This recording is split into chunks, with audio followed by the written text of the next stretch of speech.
Bonsoir à tous, merci de nous rejoindre pour ce nouveau numéro de C'est bien ici.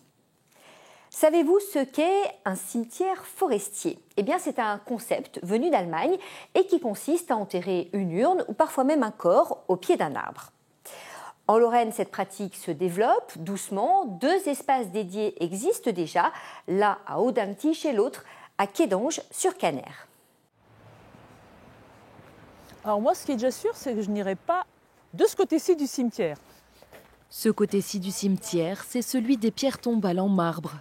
À Audin-le-Tiche, la mairie a misé sur une approche originale pour repenser la notion de site funéraire. Là, quand on rentre dans la forêt cinéraire, quand j'ai été la voir la dernière fois avec mon fils, et c'est vrai que quand on rentre, il y a des arbres partout, ça fait vraiment le petit cocon. On entend le bruit des oiseaux et franchement, c'est génial. Puis je me dis avec un peu de chance, à mon fils, je dis bon, si j'étais une belle personne, si j'ai mon urne au pied de l'arbre, l'arbre il va bien pousser, alors que si j'étais une mauvaise personne, ben, tu le verras tout de suite, hein, l'arbre il va vite mourir. Juste derrière, le cimetière forestier compte 25 arbres. L'inhumation y est gratuite. Seul le choix de la plantation dépend des disponibilités.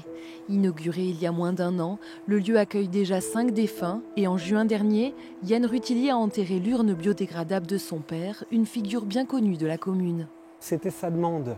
Pas forcément dans la forêt parce que c'est lui qui l'a inauguré, mais sa demande c'était d'avoir ses cendres dispersées auprès de son noyer dans le jardin. Donc finalement c'est reproduit, sauf que c'est pas un noyer. Mais au-delà de ça en fait, on sait qu'il n'en bougera plus et puis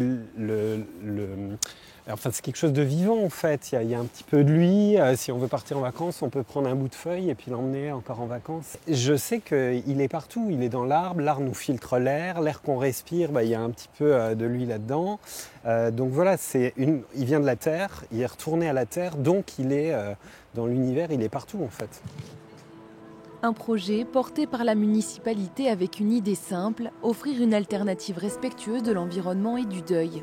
Ce projet de forêt du souvenir parlera à plusieurs personnes un peu à porte l'âge. J'ai eu des jeunes personnes, des personnes plus âgées qui sont venues voir la mairie, qui sont vraiment intéressées par ce projet par la suite pour leur fin de vie ou pour leurs proches tout simplement. Et c'est vrai que ça résonne également nécessairement pour tout ce qui est écologique, tout ce qui est protection de l'environnement et de la nature et surtout le respect de la mémoire. Une démarche inspirée de Kédange-sur-Canner.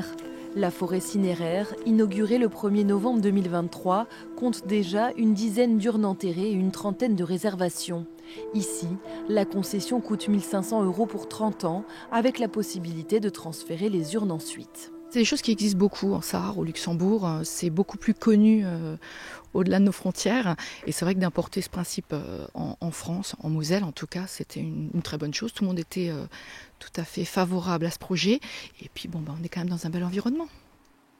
En Moselle, ces forêts de mémoire ne sont encore que 2, mais elles répondent à un besoin nouveau, celui d'un dernier lieu à l'image de la vie, enraciné dans la nature.